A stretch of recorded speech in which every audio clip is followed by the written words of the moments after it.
ਵਾਹਿਗੁਰੂ ਵਾਹਿਗੁਰੂ ਵਾਹਿਗੁਰੂ ਵਾਹਿਗੁਰੂ ਵਾਹਿਗੁਰੂ। ਸਤਨਾਮ ਵਾਹਿਗੁਰੂ ਸਾਹਿਬ ਜੀਆ।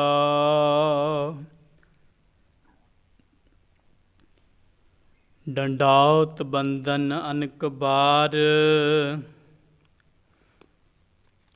ਸਰਬ ਕਲਾ ਸਮਰੱਥ।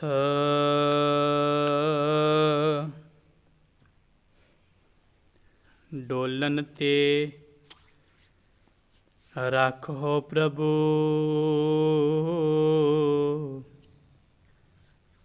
ਨਾਨਕ ਦੇ ਕਰ ਹੱਥ ਬੇਸੁਮਾਰ ਅਥਾਹ ਅਗਣਤ ਅਤੁਲੈ। ਜਿਉ ਬੁਲਾਵੋ ਤਿਉ ਨਾਨਕ ਦਾਸ ਬੋਲੇ। ਪਰਮ ਸਤਿਕਾਰਯੋਗ ਚਵਰ ਤਖਤ ਛਤਰ ਦੇ ਮਾਲਿਕ, ਵਾਲੇ ਕੁਲ ਆਲਮ, ਪੈਗੰਬਰ ਕਾਇਨਾਤ, ਸ੍ਰਿਸ਼ਟੀ ਰਹਿਬਰ। ਜੁਗ ਹੋ ਜੁਗ ਅਟਲ, ਧੰਨ ਧੰਨ ਧੰਨ ਸਾਹਿਬ ਸ੍ਰੀ ਗੁਰੂ ਗ੍ਰੰਥ ਸਾਹਿਬ ਜੀ ਮਹਾਰਾਜ। ਪਾਤਸ਼ਾਹ ਜੀ ਦੇ ਪਾਵਨ ਹਜੂਰ ਜੁੜ ਬੈਠੀ ਗੁਰੂ ਰੂਪ ਪਿਆਰੇ ਸਾਧ ਸੰਗਤ ਜੀ, ਆਓ ਬੜੇ ਪਿਆਰ ਦੇ ਨਾਲ ਸਤਿਗੁਰੂ ਜੀ ਦੇ ਹਜੂਰ ਲਗਵਾਈਏ ਹਾਜ਼ਰੀਆਂ। ਕੋਈ ਵੀ ਰਸਨਾ ਵਾਂਝੀ ਨਾ ਰਹਿ ਜਾਵੇ ਜੀ। ਬੜੇ ਅਦਬ ਸਤਿਕਾਰ ਦੇ ਨਾਲ ਸਾਰੀ ਸੰਗਤ ਫਤਿਹ ਦੀ ਸਾਂਝ ਪਾਓ। ਦੋਵੇਂ ਹੱਥ ਜੋੜ ਗੁਰੂ ਸਾਹਿਬ ਜੀਆਂ ਨੂੰ ਸੀਸ ਨਿਵਾਉਂਦੇ ਹੋਏ ਬੜੇ ਅਦਬ ਦੇ ਨਾਲ ਫਤਿਹ ਬੁਲਾਓ। ਆਖੋ ਜੀ, ਵਾਹਿਗੁਰੂ ਜੀ ਕਾ ਖਾਲਸਾ, ਵਾਹਿਗੁਰੂ ਜੀ ਕੀ ਫਤਿਹ। ਸਤਿਗੁਰ ਬੰਦੀ ਛੋੜ ਹੈ, ਜੀਵਨ ਮੁਕਤ ਕਰੈ ਓਡੀਨਾ। ਬੰਦੀ ਛੋੜ ਦਾਤਾ ਜੀ ਦਾ ਪਾਵਨ ਇਤਿਹਾਸ ਜੋ ਆਪਾਂ ਕੁਝ ਦਿਨਾਂ ਤੋਂ ਸਾਂਝਾ ਕਰ ਰਹੇ ਹਾਂ। ਪਿਛਲੇ ਦੀਵਾਨਾਂ ਵਿੱਚ ਆਪ ਜੀ ਨੇ ਸਰਵਨ ਕੀਤਾ ਹੈ, ਧੰਨ ਧੰਨ ਸਾਹਿਬ ਸ੍ਰੀ ਗੁਰੂ ਹਰਗੋਬਿੰਦ ਸਾਹਿਬ ਜੀ ਮਹਾਰਾਜ। ਕੁਝ ਸੂਰਮਿਆਂ ਦੇ ਨਾਲ, ਕੁਝ ਪਿਆਰ ਵਾਲੇ ਗੁਰਸਿੱਖਾਂ ਦੇ ਨਾਲ ਅਤੇ ਜਹਾਂਗੀਰ ਦੇ ਭੇਜੇ ਹੋਏ ਅਹਿਲਕਾਰ ਵਜ਼ੀਰ ਖਾਂ ਔਰ ਕਿੰਚ ਬੇਗ ਦੇ ਨਾਲ ਦਿੱਲੀ ਵੱਲ ਨੂੰ ਕੂਚ ਕਰ ਰਹੇ ਨੇ। ਅੰਮ੍ਰਿਤਸਰ ਸਾਹਿਬ ਤੋਂ ਚੱਲ ਕੇ 2 ਕੋਹ ਤੇ ਪਹਿਲਾ ਪੜਾਅ ਕੀਤਾ ਹੈ। ਅਗਲੀ ਸਵੇਰ ਅਗਾਂਹ ਚਾਲੇ ਪਾਉਣ ਤੋਂ ਪਹਿਲਾਂ ਬ੍ਰਹਮ ਗਿਆਨੀ ਬਾਬਾ ਬੁੱਢਾ ਜੀ ਅਤੇ ਭਾਈ ਗੁਰਦਾਸ ਜੀ, ਇਹਨਾਂ ਦੋਵੇਂ ਮਹਾਂਪੁਰਖਾਂ ਨੂੰ ਤਦ ਤੱਕ ਸਾਰੀ ਸੇਵਾ ਸੰਭਾਲ ਦੀ ਜ਼ਿੰਮੇਵਾਰੀ ਦਿੱਤੀ ਹੈ ਜਦ ਤੱਕ ਗੁਰੂ ਸਾਹਿਬ ਜੀ ਨੇ ਕਿਹਾ ਅਸੀਂ ਵਾਪਸ ਨਹੀਂ ਆਵਾਂਗੇ, ਤੁਸੀਂ ਸਭ ਪ੍ਰਕਾਰ ਦੀ ਸੇਵਾ ਸੰਭਾਲ ਕਰਨੀ ਹੈ। ਉਹਦੇ ਤੋਂ ਬਾਅਦ ਇਹ ਮਹਾਂਪੁਰਖ ਵਾਪਸ ਮਾਤਾ ਗੰਗਾ ਜੀ ਕੋਲ ਆਏ ਨੇ। ਸਤਿਗੁਰੂ ਮਹਾਰਾਜ ਜੀਆਂ ਨੇ ਅਗਾਂਹ ਪੈਂਡਾ ਤੈਅ ਕੀਤਾ ਹੈ। ਫਿਰ ਦਿੱਲੀ ਨਗਰ ਦੇ ਨੇੜੇ ਪਹੁੰਚ ਕੇ ਹੌਲੀ ਹੌਲੀ ਦਿੱਲੀ ਵਿੱਚ ਪਹੁੰਚੇ ਨੇ। ਉੱਥੇ ਮਜਨੂ ਦੇ ਟਿੱਲੇ 'ਤੇ ਸਤਿਗੁਰੂ ਮਹਾਰਾਜ ਜੀਆਂ ਨੇ ਪੜਾਅ ਕੀਤਾ ਹੈ। ਬੜੀ ਇਕਾਂਤ ਵਾਲੀ ਜਗ੍ਹਾ, ਜਿੱਥੇ ਇਕਾਗਰਤਾ ਦੇ ਨਾਲ ਬੰਦਗੀ ਵਿੱਚ ਵੀ ਲਿਵ ਜੁੜ ਸਕਦੀ ਹੈ। ਵਜ਼ੀਰ ਖਾਂ ਕਹਿਣ ਲੱਗਾ, ਪਾਤਸ਼ਾਹ ਇਹ ਜਗ੍ਹਾ ਬੜੀ ਇਕਾਂਤ ਵਾਲੀ ਹੈ, ਸੋ ਇੱਥੇ ਅਗਰ ਆਪ ਜੀ ਦੀ ਇੱਛਾ ਹੋਵੇ ਤੇ ਆਪਾਂ ਆਰਾਮ ਕਰਾਂਗੇ, ਨਹੀਂ ਤੇ ਫਿਰ ਕਿਸੇ ਹੋਰ ਸਥਾਨ 'ਤੇ ਚਾਲੇ ਮਾਰ ਦੇਵਾਂਗੇ। ਸੋ ਇਮ ਕਹੇ ਖਾਂ ਵਜ਼ੀਰ ਲੈ ਚਾਲਾ, ਜਾਏ ਦਿਖਾਇਓ ਥਾਨ ਵਿਸਾਲਾ। ਸ਼੍ਰੀ ਜਮਨਾ ਕੋ ਸੁੰਦਰ ਤੀਰ, ਪਾਵਨ ਪਰਮ ਪ੍ਰਵਾਹਤ ਨੀਰ। ਵਜ਼ੀਰ ਖਾਂ ਉਸ ਅਸਥਾਨ 'ਤੇ ਪਾਤਸ਼ਾਹ ਜੀ ਨੂੰ ਲੈ ਕੇ ਗਿਆ ਏ। ਉਹ ਵਿਸ਼ਾਲ ਸਥਾਨ ਸਤਿਗੁਰੂ ਜੀ ਨੂੰ ਦਿਖਾਇਆ ਹੈ। ਔਰ ਉਹ ਅਸਥਾਨ ਜੋ ਜਮਨਾ ਦਰਿਆ ਦੇ ਸੁੰਦਰ ਕਿਨਾਰੇ 'ਤੇ ਸਥਿਤ ਸੀ, ਜਿਸ ਦਾ ਪਰਮ ਪਵਿੱਤਰ ਜਲ ਵਹਿ ਰਿਹਾ ਸੀ, ਸੋ ਗੁਰੂ ਪਾਤਸ਼ਾਹ ਜੀਆਂ ਨੇ ਉਸ ਅਸਥਾਨ 'ਤੇ ਟਿਕਾਣਾ ਕਰਨ ਦਾ ਮਨ ਬਣਾ ਲਿਆ ਹੈ। ਆਓ ਇਸ ਤੋਂ ਅਗਲੀ ਜੋ ਲੜੀਵਾਰ ਵਿਚਾਰ ਹੈ ਆਪ ਜੀ ਪਿਆਰ ਦੇ ਨਾਲ ਸ਼ਰਵਨ ਕਰੋ ਜੀ। ਇੱਕ ਦਫਾ ਪ੍ਰੇਮ ਸਹਿਤ ਉਚਾਰਨ ਕਰੋ, ਆਖੋ ਜੀ ਸਤਨਾਮ ਸ਼੍ਰੀ ਵਾਹਿਗੁਰੂ ਸਾਹਿਬ ਜੀਓ। ਜਿਸ ਦੇਖੇ ਉਰ ਹੋਤ ਆਨੰਦ, ਇੱਕ ਸਮਥਲ ਕੁਛ ਊਚ ਬਿਲੰਦ। ਉਹ ਸਥਾਨ ਬੜਾ ਰਮਣੀਕ ਸੀ। ਕਵੀ ਜੀ ਕਹਿੰਦੇ ਨੇ ਸਾਰਿਆਂ ਨੂੰ ਵੇਖ ਕੇ ਉਹ ਅਸਥਾਨ ਬੜਾ ਪਸੰਦ ਵੀ ਆਇਆ ਹੈ। ਕੁਝ ਉਚਾਈ ਹੈ ਇੱਕ ਪਾਸੇ ਔਰ ਇੱਕ ਪਾਸੇ ਬਿਲਕੁਲ ਪੱਧਰਾ ਸਥਾਨ ਸੀ। ਔਰ ਇਸ ਤਰ੍ਹਾਂ ਫਿਰ ਅਵਲੋਕਤ ਮੁਦ ਉਤਰ ਪਰੇ ਹੈ, ਲਖ ਗੁਰ ਰੁਖ ਕੋ ਸਿਵਰ ਕਰੇ ਹੈ। ਸੁੰਦਰ ਸਥਾਨ ਵੇਖ ਕਰਕੇ ਗੁਰੂ ਮਹਾਰਾਜ ਜੀਆਂ ਨੇ ਉੱਥੇ ਉਤਾਰਾ ਕੀਤਾ ਹੈ। ਔਰ ਫਿਰ ਸਤਿਗੁਰੂ ਪਾਤਸ਼ਾਹ ਜੀਆਂ ਦੀ ਸਹਿਮਤੀ ਵੇਖ ਕਰਕੇ ਸਾਰੇ ਸੂਰਮਿਆਂ ਨੇ ਉੱਥੇ ਉਤਾਰਾ ਕਰ ਲਿਆ ਹੈ। ਔਰ ਗੁਰੂ ਮਹਾਰਾਜ ਜੀਆਂ ਦੇ ਲਈ ਅਤੇ ਸਾਰੇ ਸੂਰਮਿਆਂ ਦੇ ਲਈ ਸੁੰਦਰ ਤੰਬੂ ਲਗਾ ਦਿੱਤੇ ਗਏ ਹਨ ਜੀ। ਗੁਰ ਕੀ ਚੌਂਦਿਸ ਪਟ ਸਮੁਦਾਏ, ਨਿਜ ਨਿਜ ਤੰਬੂ ਤਹਾਂ ਲਗਾਏ। ਸਤਿਗੁਰੂ ਜੀ ਦੇ ਚਾਰੇ ਪਾਸੇ ਸੂਰਮਿਆਂ ਦਾ ਇਕੱਠ ਸੀ। ਸਾਰਿਆਂ ਨੇ ਆਪਣਾ ਆਪਣਾ ਤੰਬੂ ਲਗਾਇਆ ਸੀ। ਔਰ ਇਸ ਪ੍ਰਕਾਰ ਪੰਗਤ ਲਗੀ ਤੁਰੰਗਨ ਕੇਰੀ, ਜਹਾਂ ਦ੍ਰਿਸ਼ਟ ਕਰ ਨਿਤ ਗੁਰ ਹੇਰੀ। ਘੋੜਿਆਂ ਦੀਆਂ ਕਤਾਰਾਂ ਵੀ ਖੜੀਆਂ ਸਨ, ਜਿੱਥੇ ਸਤਿਗੁਰੂ ਮਹਾਰਾਜ ਜੀ ਦ੍ਰਿਸ਼ਟੀ ਪਾ ਕਰਕੇ ਵੇਖ ਸਕਦੇ ਸਨ।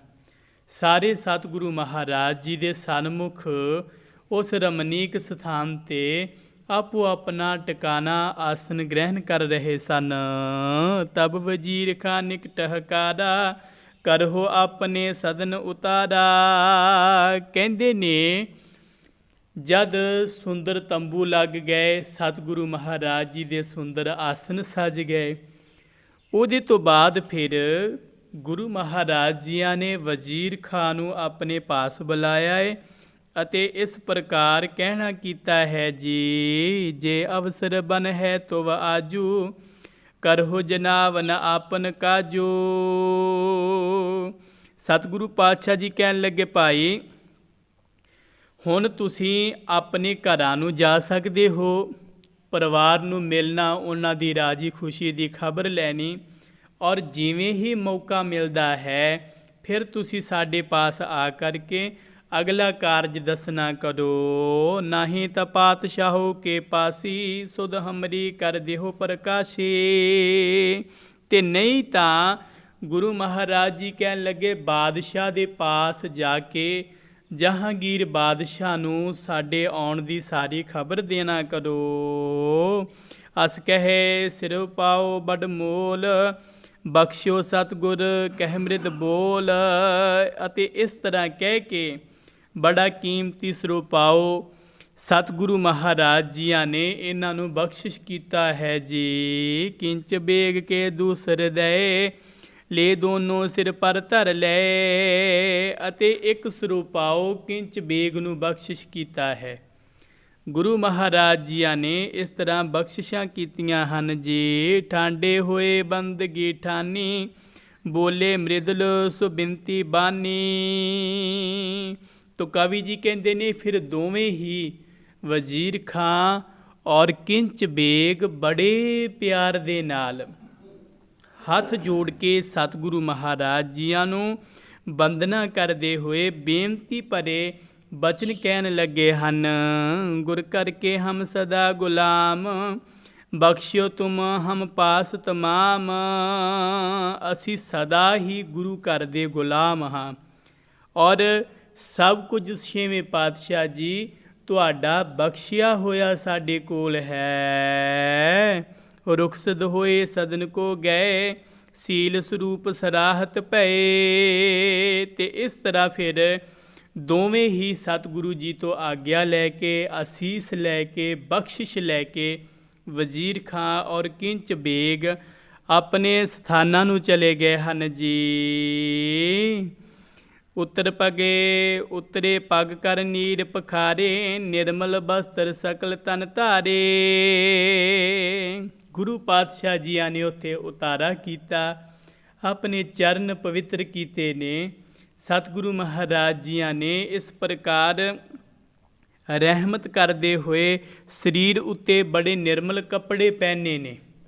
ਭਾਵ ਕਿ ਸਤਿਗੁਰੂ ਸੱਚੇ ਪਾਤਸ਼ਾਹ ਜੀਆਂ ਨੇ ਚਰਨ ਸਾਫ਼ ਕੀਤੇ ਨੇ, ਸਰੀਰ ਦੇ ਵਸਤਰ ਬਦਲੇ ਹਨ ਜੀ। ਗਏ ਦੁਰਗ ਮਹਿ ਮਿਲ ਕਰ ਦੋ, ਸ਼ਾਹੋ ਸੰਗ ਮਿਲਬੇ ਚਹਿ ਸੋ। ਵਜ਼ੀਰ ਖਾਂ ਅਤੇ ਕਿੰਚ ਬੇਗ ਦੋਵੇਂ ਮਿਲ ਕੇ ਫਿਰ ਜਹਾਂਗੀਰ ਬਾਦਸ਼ਾਹ ਦੇ ਕਿਲੇ ਵਿੱਚ ਚਲੇ ਗਏ ਹਨ। ਦੋਹਰਾ ਪਾਇਓ ਅਵਸਰ ਮਿਲਨ ਕੋ, ਗਮਨੇ ਹਜ਼ਰਤ ਪਾਸ। ਅਦਕ ਅਦਬ ਤੇ ਬੰਦਗੀ, ਨਿਵ ਨਿਵ ਕਰਤ ਪ੍ਰਕਾਸ਼। ਤੇ ਜਦੋਂ ਚੰਗਾ ਜਿਹਾ ਮੌਕਾ ਬਣਿਆ, ਵਜ਼ੀਰ ਖਾਂ ਅਤੇ ਕਿੰਚ ਬੇਗ ਮੌਕਾ ਮਿਲਣ ਤੇ ਬਾਦਸ਼ਾਹ ਨੂੰ ਮਿਲੇ ਨੇ। ਬਾਦਸ਼ਾਹ ਨੂੰ ਮਿਲਣ ਤੋਂ ਬਾਅਦ ਕਵੀ ਜੀ ਕਹਿੰਦੇ ਨੇ ਦੋਵਾਂ ਨੇ ਬੜੇ ਅਦਬ ਦੇ ਨਾਲ ਬਾਦਸ਼ਾਹ ਦਾ ਸਤਿਕਾਰ ਕੀਤਾ, ਸਲਾਮ ਕੀਤੀ ਹੈ। ਫਿਰ ਬੜੀ ਨਿਮਰਤਾ ਦੇ ਨਾਲ ਸਾਰੇ ਹਾਲਾਤ ਬਾਰੇ ਦੱਸਿਆ ਹੈ ਜੀ। ਨਮਰੀ ਹੋਤ ਗਏ ਜਬ ਨੇਰੇ, ਜਹਾਂਗੀਰ ਇਨ ਦਿਸਟ੍ਰਿਗ ਫੇਰੇ। ਸਨਿਮਰ ਹੋ ਕਰਕੇ ਜਹਾਂਗੀਰ ਦੇ ਕੋਲ ਪਹੁੰਚੇ, ਮਿਲੇ। ਬਾਦਸ਼ਾਹ ਨੇ ਬੜੇ ਪਿਆਰ ਦੇ ਨਾਲ ਇਹਨਾਂ ਵੱਲ ਤੱਕਿਆ ਹੈ। ਦੇਖਤ ਬੋਲਿਓ ਸ਼ਾਹੋ ਸੁਜਾਨ, ਖਾਂ ਵਜ਼ੀਰ ਢਿੱਗ ਆਓ ਬਖਾਨ। ਤੇ ਇਹਨਾਂ ਨੂੰ ਵੇਖਦਿਆਂ ਹੀ, ਹਾਲਾਂਕਿ ਸਨਿਮਰ ਹੋ ਕੇ ਇਹ ਸਾਰਾ ਹਾਲਾਤ ਦੱਸਣ ਲੱਗੇ ਨੇ, ਪਹਿਲੇ ਹੀ ਬਾਦਸ਼ਾਹ ਨੇ ਕਿਹਾ ਆਓ ਭਾਈ ਵਜ਼ੀਰ ਖਾਨ ਕਿੰਚ ਬੇਗ ਜੀ, ਆਉਣਾ ਕਰੋ। ਸ਼੍ਰੀ ਜਗ ਗੁਰ ਅਰਜੁਨ ਕੇ ਨੰਦ, ਨਾਮ ਜਿਨਹੋ ਸ਼੍ਰੀ ਹਰਗੋਬਿੰਦ।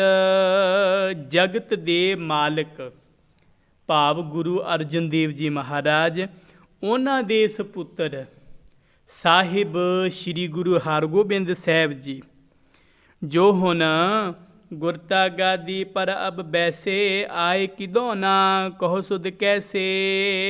ਉਹ ਹੁਣ ਗੁਰਤਾ ਗੱਦੀ ਤੇ ਬੈਠੇ ਨੇ। ਭਾਵ ਵੀ ਗੁਰੂ ਹਰਗੋਬਿੰਦ ਸਾਹਿਬ ਜੀ ਦੇ ਬਾਰੇ ਰਾਜਾ ਜਾਣਨਾ ਚਾਹੁੰਦਾ ਹੈ ਕਿ 6ਵੇਂ ਪਾਤਸ਼ਾਹ ਆਏ ਹਨ ਜਾਂ ਨਹੀਂ ਆਏ ਹਨ ਜੀ। ਖਾਂ ਵਜ਼ੀਰ ਕਰ ਜੋਰ ਅਗਾਰੀ, ਚਾਤੁਰਤਾ ਜੁਤ ਗਿਰਾ ਉਚਾਰੀ। ਤੇ ਕਹਿੰਦੇ ਨੇ ਫਿਰ ਵਜ਼ੀਰ ਖਾਂ ਨੇ ਹੱਥ ਜੋੜ ਕੇ ਬੜੀ ਸਿਆਣਪ ਦੇ ਨਾਲ ਰਾਜੇ ਦੇ ਸਵਾਲ ਦਾ ਉੱਤਰ ਦਿੱਤਾ ਹੈ। ਬੈ ਮਹਿ ਅਲਪ ਬ੍ਰਿਧ ਬੁੱਧ ਮਾਹੀ, ਡੀਲ ਬਲੰਦ ਔਰ ਅਸਨਾਹੀ। ਕਹਿਣ ਲੱਗਾ ਵੀ ਉਹ ਉਮਰ ਵਿੱਚ ਛੋਟੇ ਨੇ। ਕਿਉਂ? ਪਰ ਜਵਾਨੀ ਦੀ ਉਮਰ ਤੋਂ ਵੀ ਅਜੇ ਛੋਟੇ ਨੇ ਪਾਤਸ਼ਾਹ ਜੀ, ਉਮਰਾਂ ਕਰਕੇ, ਸਰੀਰਕ ਉਮਰ ਵਿੱਚ ਛੋਟੇ ਨੇ, ਪਰੰਤੂ ਬੁੱਧੀ ਦੇ ਵਿੱਚ, ਗਿਆਨ ਵਿੱਚ ਬਹੁਤ ਵੱਡੇ ਨੇ। ਉਹਨਾਂ ਦੇ ਤੁਲ ਕੋਈ ਦੂਸਰਾ ਹੈ ਹੀ ਨਹੀਂ। ਸਰੀਰ ਛੋਟਾ ਹੈ, ਉਮਰ ਛੋਟੀ ਹੈ, ਗਿਆਨ ਬਹੁਤ ਵੱਡਾ ਹੈ, ਉਹਨਾਂ ਦੇ ਕੋਈ ਸਮ ਨਹੀਂ ਹੈ। ਪ੍ਰੇਮ ਮੂਰਤ ਸੂਰਤ ਅਤ ਸੁੰਦਰ, ਸਾਹਿਬ ਕਰਾਮਾਤ ਗੁਣ ਮੰਦਰ। ਉਹਨਾਂ ਦੀ ਸੂਰਤ ਬੜੀ ਪਿਆਰੀ ਹੈ, ਚੰਨ ਵਰਗਾ ਮੁਖੜਾ, ਚੰਨ ਵੀ ਉਹਨਾਂ ਸਾਹਮਣੇ ਤੁਛ ਹੈ। ਇੰਨਾ ਪ੍ਰਕਾਸ਼ ਚਿਹਰੇ 'ਤੇ ਨੂਰ ਹੈ। ਔਰ ਇਸ ਪ੍ਰਕਾਰ ਕਰਾਮਾਤਾਂ ਦੇ ਮਾਲਕ ਤੇ ਗੁਣਾਂ ਦੇ ਘਰ ਨੇ। ਕਰਾਮਾਤਾਂ ਤੇ ਗੁਣ ਤੇ ਉਹਨਾਂ ਦੇ ਦਾਸ ਦਾਸੀਆਂ ਨੇ। ਕਰਾਮਾਤਾਂ ਤੇ ਹੱਥ ਜੋੜ ਕੇ, ਜਿਵੇਂ ਗੁਰੂ ਸਾਹਿਬ ਜੀ ਦਾ ਵੀ ਬਚਨ ਹੈ, ਨਾਵ ਨਿਧੀ 18 ਸਿੱਧੀ, ਪਿੱਛੇ ਲੱਗਿਆ ਫਿਰੇ ਜੋ ਹਰ ਹਿਰਦੇ ਸਦਾ ਵਸਾਏ। ਵਾਹਿਗੁਰੂ ਦੇ ਪਿਆਰਿਆਂ ਦੇ ਤੇ ਇਹ ਕਰਾਮਾਤਾਂ ਪਿੱਛੇ ਪਿੱਛੇ ਫਿਰਦੀਆਂ ਨੇ। ਤੇ ਉਹ ਤੇ ਸਵੈਮ ਰੱਬ ਦਾ ਰੂਪ ਨੇ। ਇਸ ਕਰਕੇ ਉਹ ਗੁਣਾ ਦੀ ਖਾਨ ਕਰਾਮਾਤ ਦੇ ਪੂਰੇ ਹਨ। ਕਰਿਓ ਬਲੋਕਨ ਜਬ ਹਮ ਜਾਏ, ਤੁਮਰੀ ਦਿਸਤੇ ਕਹਿਓ ਸੁਨਾਏ। ਅਸੀਂ ਜਦੋਂ ਜਾ ਕਰਕੇ ਉਹਨਾਂ ਦੇ ਦਰਸ਼ਨ ਕੀਤੇ, ਫਿਰ ਅਸੀਂ ਤੁਹਾਡੇ ਵੱਲੋਂ ਉਹਨਾਂ ਨੂੰ ਭਾਵ ਛੇਵੇਂ ਪਾਤਸ਼ਾਹ ਜੀ ਨੂੰ ਬੇਨਤੀ ਕੀਤੀ। ਕਿਰਪਾ ਦ੍ਰਿਸ਼ਟ ਕੋ ਠਾਨ ਮਹਾਨਾ, ਜਿਮ ਹਮ ਭਨਿਓ ਸੁਨਿਓ ਤਿਮ ਮਾਨਾ। ਤੇ ਇਸ ਪ੍ਰਕਾਰ ਉਹਨਾਂ ਨੇ ਮਹਾਨ ਕਿਰਪਾ ਦ੍ਰਿਸ਼ਟੀ ਕੀਤੀ।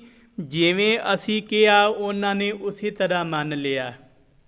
ਇਹ ਉਹਨਾਂ ਦੀ ਨਿਮਰਤਾ ਹੈ, ਇਹ ਉਹਨਾਂ ਦਾ ਵੱਡਪਨ ਹੈ। ਸਤਿਗੁਰੂ ਮਹਾਰਾਜ ਜੀਆਂ ਨੇ ਸਾਡੇ ਸੱਦੇ ਨੂੰ ਕਬੂਲ ਕੀਤਾ ਹੈ। ਹੋਏ ਅਸਵਾਰ ਆਪ ਚੱਲ ਆਏ, ਆਨਸ ਉਤਰੇ ਮਜਨੂ ਥਾਏ। ਘੋੜੇ ਤੇ ਚੜ੍ਹ ਕੇ ਆਪ ਚੱਲ ਕੇ ਆਏ ਨੇ। ਇਸ ਵੇਲੇ ਕਿੱਥੇ ਨੇ? ਵਜ਼ੀਰ ਖਾਂ ਕਹਿਣ ਲੱਗਾ ਸਤਿਗੁਰੂ ਜੀ ਆਏ ਨੇ। ਮਜਨੂ ਦੇ ਟਿੱਲੇ ਤੇ ਉਹਨਾਂ ਨੇ ਉਤਾਰਾ ਕੀਤਾ ਹੈ। ਸੁਨਤ ਸ਼ਾਹੋ ਬਹੁ ਭਇਓ ਪ੍ਰਸੰਨ, ਕਹਿਓ ਵਜ਼ੀਰ ਖਾਨ ਕੋ ਧੰਨ। ਕਹਿੰਦੇ ਜਦੋਂ ਬਾਦਸ਼ਾਹ ਨੇ ਸੁਣਿਆ, ਚਿਹਰਾ ਉਹਦਾ ਪ੍ਰਸੰਨ ਹੋਇਆ, ਚਾਹ ਬੜਾ ਚੜਿਆ। ਕਿਉਂ? ਸਤਿਗੁਰੂ ਮਹਾਰਾਜ ਜੀਆਂ ਦੀ ਮਹਾਨਤਾ ਜਿਤਨੀ ਸੁਣੀ ਸੀ, ਉਹਨਾਂ ਜ਼ਿਆਦਾ ਬੇਚੈਨੀ ਸੀ ਵੀ ਇੱਕ ਵਾਰ ਤਕੀਏ ਤੇ ਸਾਈਂ ਜਿੰਨੀ ਪ੍ਰਸ਼ੰਸਾ ਹੈ, ਕੈਸੇ ਨੇ ਛੇਵੇਂ ਪਾਤਸ਼ਾਹ। ਸੋ ਇਸ ਲਈ ਬਾਦਸ਼ਾਹ ਬਹੁਤ ਪ੍ਰਸੰਨ ਹੋਇਆ ਤੇ ਕਹਿਣ ਲੱਗਾ ਵਜ਼ੀਰ ਖਾਂ ਤੂੰ ਵੀ ਧਨ ਹੈ। ਮੁਝ ਟਿਗ ਕਰਤ ਹੁਤੇ ਨਰਚਾਰੀ, ਗੁਰੂ ਨਾ ਐ ਨਿਕਟ ਤੁਮਾਰੀ। ਵਜ਼ੀਰ ਖਾਂ ਨੂੰ ਧਨ ਇਸ ਕਰਕੇ ਕਿਹਾ। ਬਾਦਸ਼ਾਹ ਕਹਿਣ ਲੱਗਾ ਮੈਨੂੰ ਬਹੁਤਿਆਂ ਨਰ ਮਨੁੱਖਾਂ ਨੇ, ਬਹੁਤਿਆਂ ਨੇ ਇਹ ਕਿਹਾ ਸੀ। ਚੰਦੂ ਚੰਦਰੇ ਵਰਗਿਆਂ ਨੇ ਤੇ ਪਹਿਲੇ ਕੰਨ ਬੜੇ ਭਰੇ ਸਨ, ਕਈਆਂ ਹੋਰਨਾਂ ਨੇ ਵੀ ਕਿਹਾ ਸੀ। ਕੀ ਕਿਹਾ ਸੀ? ਕਿ ਛੇਵੇਂ ਪਾਤਸ਼ਾਹ ਤੁਹਾਡੇ ਕਹਿਣ ਤੇ ਇੱਥੇ ਨਹੀਂ ਆਉਣਗੇ। ਕਈਆਂ ਨੇ ਮੇਰੇ ਕੋਲੇ ਚੁਗਲੀਆਂ ਕੀਤੀਆਂ ਸਨ ਕਿ ਗੁਰੂ ਸਾਹਿਬ ਜੀ ਇੱਥੇ ਨਹੀਂ ਆਉਣਗੇ। ਕਿੰਚ ਬੇਗ ਅਰਖਾਨ ਵਜ਼ੀਰ, ਸ਼ੂਸ਼ੇ ਹਟ ਆਵੇ ਤੁਮ ਤੀਰ।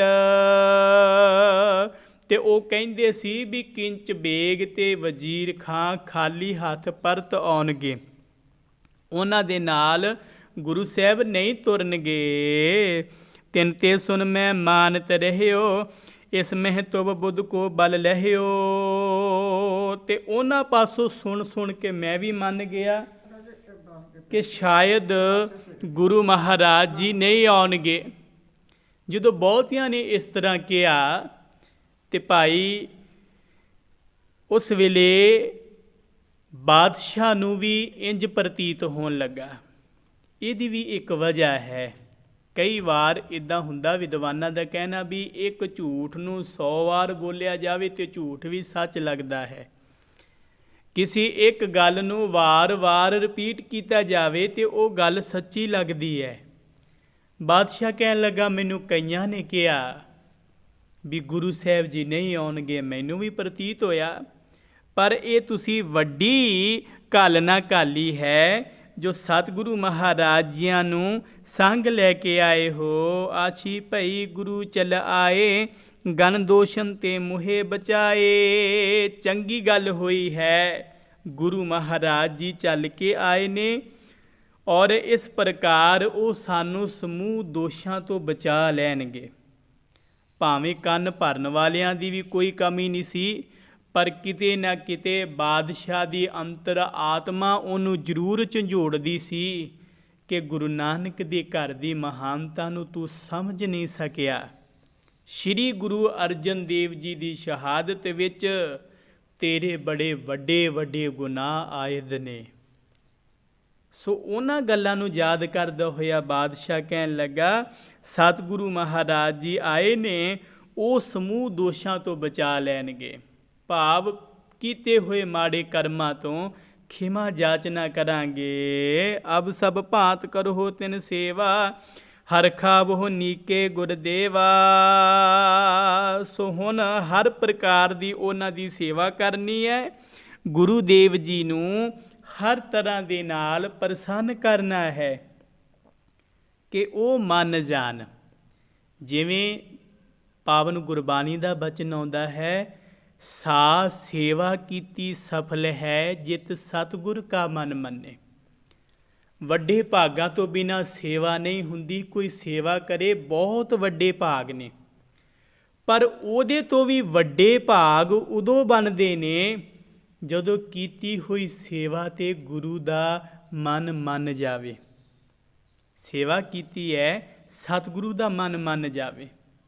ਸੋ ਇਸ ਤਰ੍ਹਾਂ ਬਾਦਸ਼ਾਹ ਕਹਿਣ ਲੱਗਾ ਵੀ ਹਰ ਤਰ੍ਹਾਂ ਦੀ ਗੁਰੂ ਸਾਹਿਬ ਜੀ ਦੀ ਸੇਵਾ ਕੀਤੀ ਜਾਵੇ ਔਰ ਉਹਨਾਂ ਨੂੰ ਪ੍ਰਸੰਨ ਕੀਤਾ ਜਾਵੇ। ਹਮ ਸੋ ਮੇਲ ਕਰਾਵੋ ਕਾਲੀ, ਸਭ ਤੇ ਗੁਰ ਗਾਦੀ ਸੋ ਵਿਸਾਲੀ। ਸੋ ਇਹ ਕਹਿ ਕੇ ਬਾਦਸ਼ਾਹ ਕਹਿਣ ਲੱਗਾ, ਹੁਣ ਕੱਲ੍ਹ ਨੂੰ ਹੀ ਸਤਿਗੁਰੂ ਜੀ ਦੇ ਨਾਲ ਸਾਡਾ ਮੇਲ ਮਿਲਾਪ ਕਰਵਾਵੋ। ਕੱਲ੍ਹ ਨੂੰ ਹੀ ਅਸੀਂ ਉਹਨਾਂ ਦੇ ਦਰਸ਼ਨ ਕਰਾਂਗੇ। ਇਮ ਕਹਿ ਉਠਿਓ ਸਭਾ ਤਜ ਸ਼ਾਹੂ, ਖਾਂ ਵਜ਼ੀਰ ਆਇਓ ਗੁਰ ਪਾਹੂ। ਇਸ ਤਰ੍ਹਾਂ ਸਭਾ ਦੀ ਸਮਾਪਤੀ ਹੋਈ ਹੈ। ਕਹਿੰਦੇ ਨੇ ਵਜ਼ੀਰ ਖਾਂ ਉਸੇ ਵੇਲੇ ਸਿੱਧਾ ਸ੍ਰੀ ਗੁਰੂ ਹਰਗੋਬਿੰਦ ਸਾਹਿਬ ਜੀ ਦੇ ਚਰਨਾਂ ਵਿੱਚ ਪਹੁੰਚਿਆ।